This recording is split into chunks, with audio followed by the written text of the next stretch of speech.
Hello guys काली हूँ पखाड़ दिवस आम ओडिया मानकर गर्व एंड गौरव आम पखाड़ कंसा न खाइले बाहर को बाहरी पारिबनी। तो आपण चाहिए राति भात रे पानी पूरी पखाड़ भी करें एंड सज पखाड़ भी आप खाईपारे। तो आज मो पखाड़ भी बनई ता संग को छुई आलू भजा बड़ी चूरा आलू भर्ता बैगन भर्ता आ टमाटर चटनी ता साथ भिंडी भजा साग भजा और कलरा चिप्स।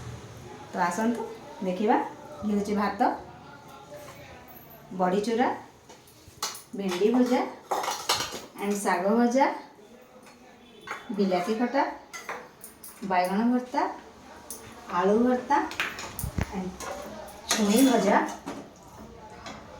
कलरा चिप्स आ ता संग आपण सुखुआ खाई पारे। एटा आपण निर्भर करे।